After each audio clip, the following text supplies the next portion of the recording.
Assalamualaikum warahmatullahi wabarakatuh. Ada Waalaikumsalam. peristiwa yang lagi viral, Prof. Imam. Jadi salah didik anak. Jadi ada pejabat tinggi, kaya raya, kemudian anaknya hanya dikasih mainan mobil dan motor gede.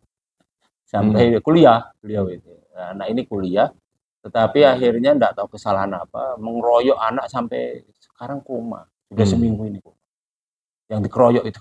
Dan kebetulan yang dikeroyok anaknya bukan tokoh, tapi anaknya dari bagian lembaga Islam yang mayoritas gitu. Jadi akhirnya banyak simpati sampai Menteri Agama pun datang.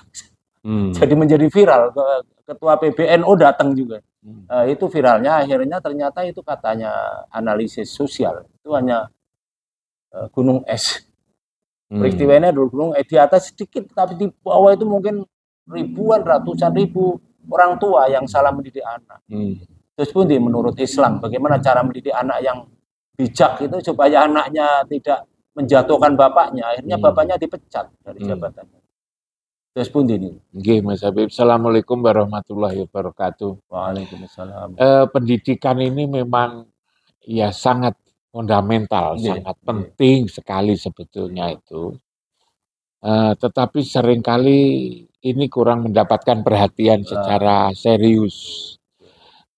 Dulu Mas Habib, kita ketika masih kecil, kecuali Mas Habib lah. Enggak juga saya ini walaupun saya tinggal di desa itu orang tua itu kan susah mencari makan itu kan. Kurang mampu lah. Mencari makan yang dulu itu sulit gitu ya. Harta ya. Agar bisa mencukupi, memenuhi gizi kehidupan di pedesaan dulu susah. Jadi yang dipikirkan oleh orang tua adalah bagaimana kebutuhan-kebutuhan yang bersifat makanan ini ya, kebutuhan primer itu namanya, bukan primer sekunder itu. Nah sekarang ini setelah maju, setelah makmur lah, kalau saya rasakan sudah cukup. Yang lebih sulit lagi itu bukan nyari makan kan sekarang, tapi yang paling lebih sulit itu adalah mendidik. Mendidik anak itu loh sekarang itu sulitnya bukan main. Sementara kadang-kadang atau sebagian lah masyarakat belum menyadari itu, betapa pentingnya pendidikan itu. Nah sebetulnya teorinya sudah ada.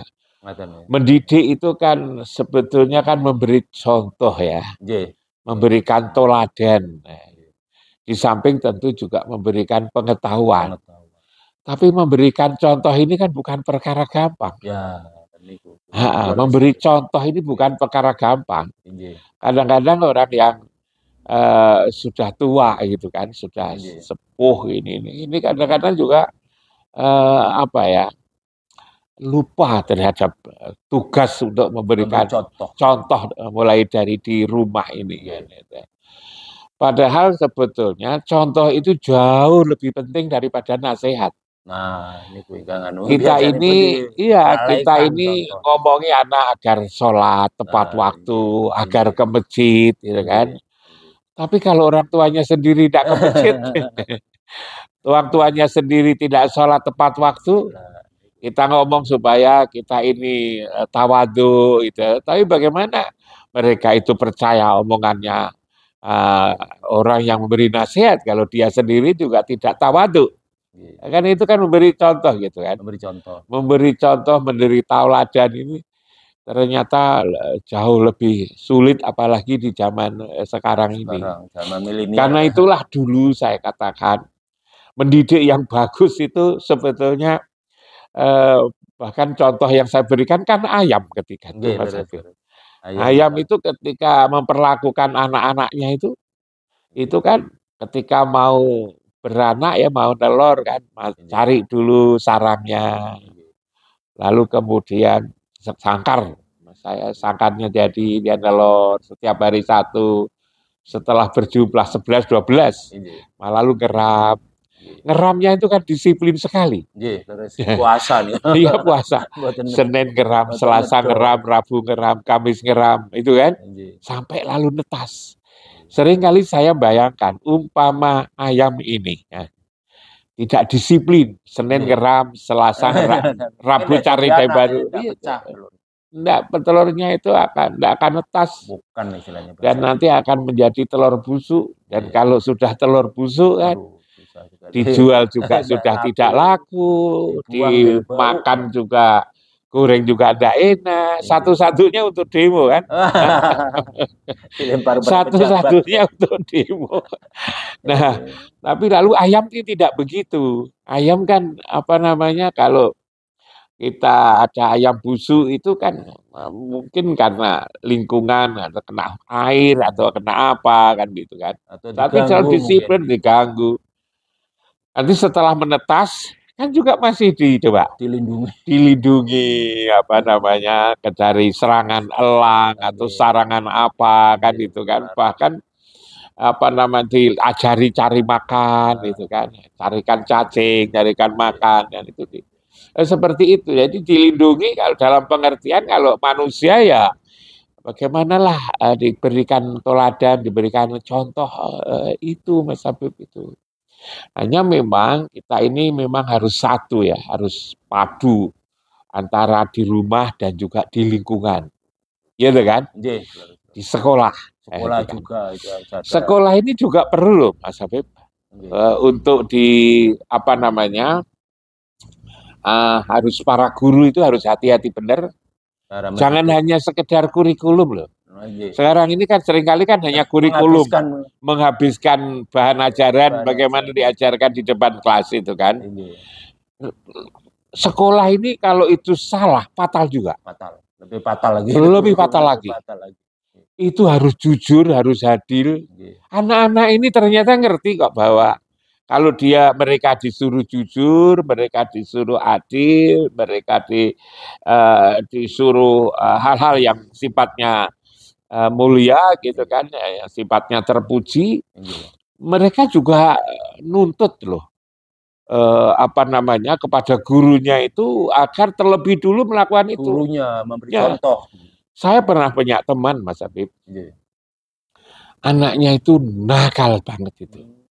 Setelah saya ajak diskusi, telusuri, ternyata kenakalan itu bersumber dari sekolah. Anak itu sebetulnya pinter. Lalu kemudian ketika ujian, katanya waktu itu ujian fisika. Fisika itu kan sulit. Waktu itu anak SMA. Gitu kan, sulit. Nah, anak yang jujur ini, yang pinter ini, ngerjakan itu sesuai dengan jam yang disediakan, 2 jam. Lalu kemudian setelah itu, ketika dia sedang mengerjakan pekerjaan di kelas itu, beberapa temannya pulang. Dia sendiri tetap mengerjakan. Lah, katanya orang tua itu, setelah pulang, anaknya tanya, telepon kepada teman-temannya, kamu tadi kok pulang duluan, padahal pekerjaan kan sulit. Nah itu kan, tanya lagi temannya, kamu tadi kok pulang? Temannya kitanya, kamu kok pulang? Semua menjawab bahwa kami ini kan les, kamu kan tidak ikut. Pekerjaan itu, soal itu sebenarnya sudah dipekerjakan, dibocorkan di les itu. Kamu tidak ikut, salahmu. Anak itu apa? Jadi marah. Marah benar ya. Tidak mau sekolah lagi, tidak percaya pada sekolahnya itu. Dimulai dari situ Mas Habib. Ada juga teman saya yang juga punya anak. Waktu itu kan ada perangkingan ya waktu itu. Bahwa menerima anak SMA ini, SMP ini, SMA ini akan menerima yang danemnya sekian kan itu kan. Ada teman saya ini yang kurang hanya 01. Kurang hanya 01 untuk menulis sekolah itu. Lalu kemudian orang tuanya bijak. Udahlah diterima. Sekolah itu kan kepintaran itu kan tidak hanya tergantung pada sekolah, tergantung kepada orang. Walaupun kamu di sekolah itu kalau kamu sungguh-sungguh, maka kamu akan menjadi lebih pintar daripada sekolah yang kamu idolakan itu. Favorit itu.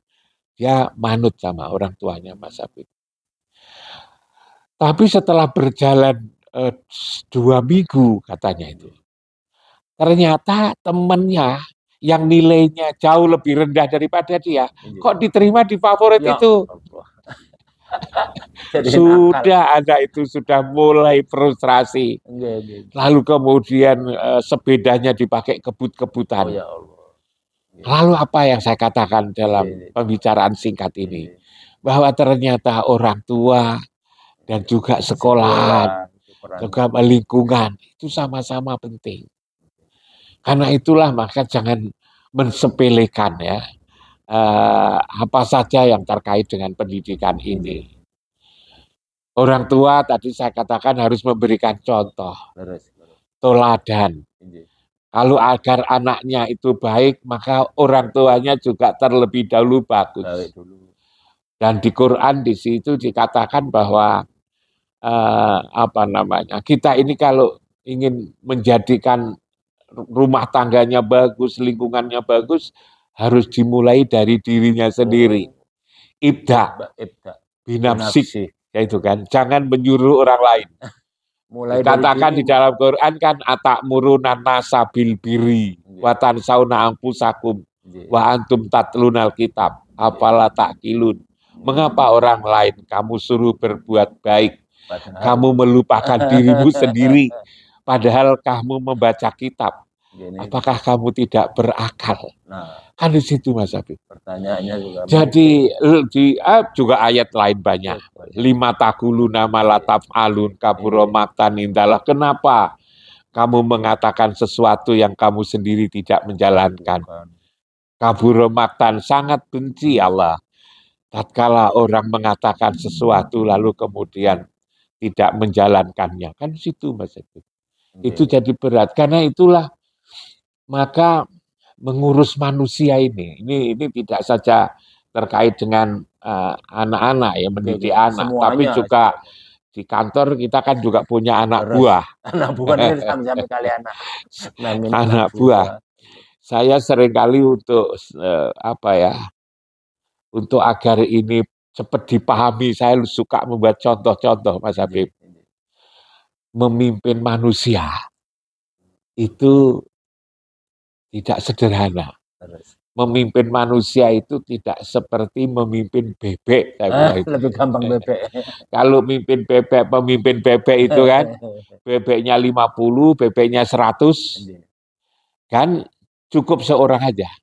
Pakai satu tongkat itu. Tongkat aja iya. Takut ya. Bebeknya kan tidak diletakkan di belakang, tapi bebeknya kan di depan. Lalu ketika di situ ada kolam, di situ ada sawah misalnya ya, bebeknya kan disuruh masuk kolam, masuk sungai, masuk sawah kan. Penggembala kan tidak perlu masuk kolam. Tidak perlu. Penggembalanya cukup di pematang. Di pematang sawah. Lalu tongkatnya ditancapkan.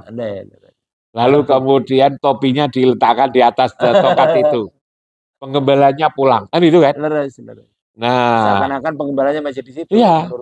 Tatkala kembali, bebeknya kan tidak pernah protes. Tidak pernah. Karena bebek kan tidak pernah protes kan itu kan. Jadi kalau pemimpin bebek itu pengembalanya di belakang, bebeknya di depan. Tapi manusia itu bukan seperti bebek, Mas Habib. Manusia itu seperti kuda. Manusia itu seperti kuda. Harus dituntun. Bukan. Manusia itu coba Mas Habib, saya itu waktu kecil kan bertugas untuk mengembala kuda. Kuda itu mau diajak kemana saja, asalkan yang mengajak itu di depan, yang saya berkati dituntun nanti, atau dinaikin. Kuda itu pagi-pagi kita mandikan, itu kan ke sungai, ke kolam, mau Mas Habib. Asalkan pengembalanya kita sebagai penggembala di depan. Kita masuk kolam dulu baru kudanya ditarik. Kan begitu? Mau masuk. Tapi kalau lalu kudanya itu disuruh masuk kolam, kita di belakang, lalu kemudian kita pukuli pantatnya, gitu kan? Kuda itu akan nyepak, Mas Habib. Iya, nyepak. Dan kalau nyepak itu 2 kaki sekaligus. Ya Allah. Itu 2 kaki itu sekaligus. Iya kan? Bukan hanya 1 kaki, 2 kaki sekaligus. Manusia itu seperti kuda itu. Saking marahnya itu. Manusia itu kuda itu. Diajak kemana saja mau, asalkan yang mengajak itu menjalankan terlebih dahulu. Kalau orang itu disuruh, yang nyuruh tidak melakukan, itu nanti akan diremehkan. Dan itu juga seperti orang pendidikan itu loh Mas, saya pendidik anak-anak itu. Kalau kita ingin anak-anak kita itu bagus, maka ya kita mulai dari diri sendiri. Jangan menyuruh anak berbuat baik sementara kita sedang kan. Karena itu lalu di dalam hadis Nabi itu kan ini Mas Habib, ajari anak-anakmu itu berenang. Gitu kan? Berkuda dan memanah. Gitu kan? Ajari, ada hadis Nabi yang sangat populer, ajari anak-anakmu itu berenang, berkuda, dan memanah. Nah, apa itu artinya itu? Kenapa lalu kok berenang? Orang berenang itu apa Mas Habib? Orang berenang itu ciri khasnya adalah bergerak. Coba Mas Habib, sampean berenang, kan tenggelam. Apalagi berenang tangannya ditali, kakinya ditali. Iya mesti tenggelam. Ciri khas orang berenang itu adalah bergerak. Maka ajarilah anak-anakmu itu bergerak. Mas Habib pintar bahasa Inggris kan sejak kecil.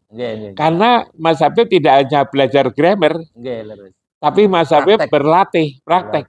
Sehingga lalu kemudian dalam usia sangat muda Mas Habib sudah jadi guru bahasa Inggris. Coba Mas Habib berhenti tidak ngomong bahasa Inggris 1 tahun, 2 tahun. Lupa. Udah usah, lupa hilang.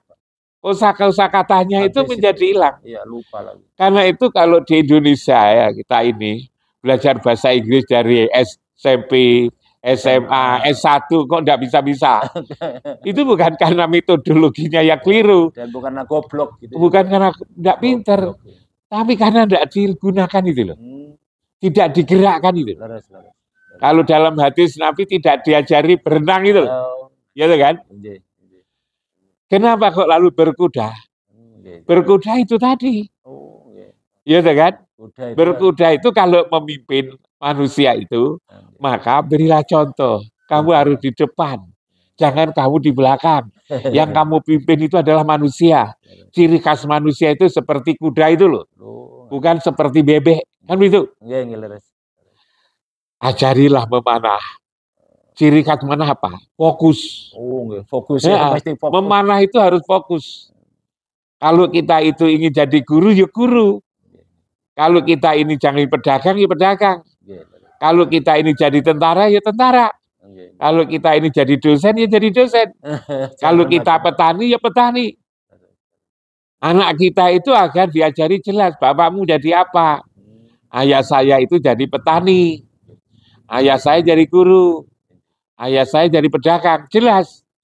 Jangan anak kita sendiri juga katakan tidak jelas, bapakmu jadi apa? Kadang-kadang. Anak jangan disuruh jadi kadang-kadang.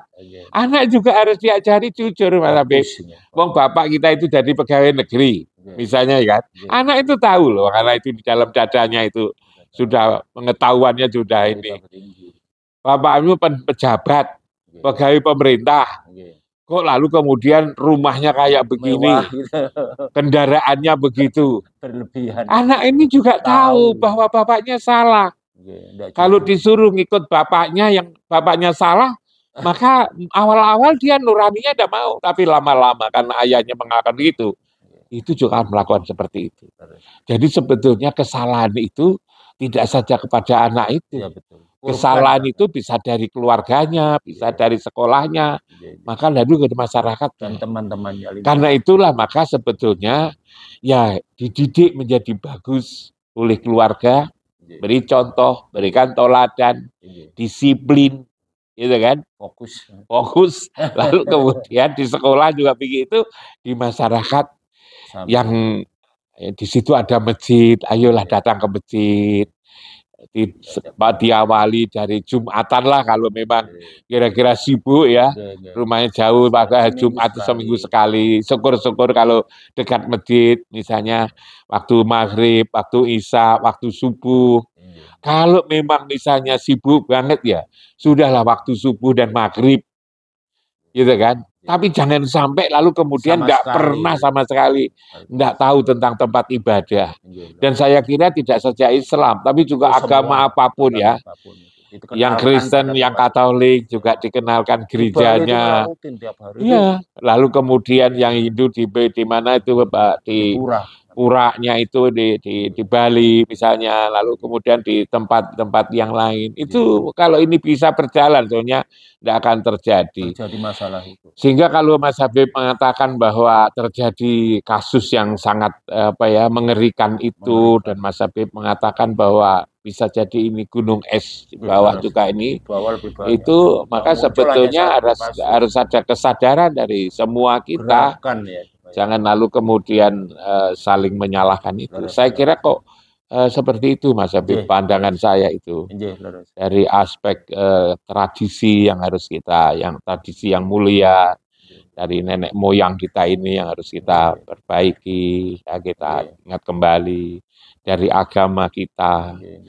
Lalu kemudian dari kehidupan modern. Sekarang kan modern. Kehidupan modern itu kan, iya, kehidupan modern itu kan harus malah justru bagaimana hidup itu efisien dan efektivitas. Jangan kira lalu kemudian modern itu lalu berpoya-poya menghabiskan semua anak apa keinginannya di bumi. Tidak begitu.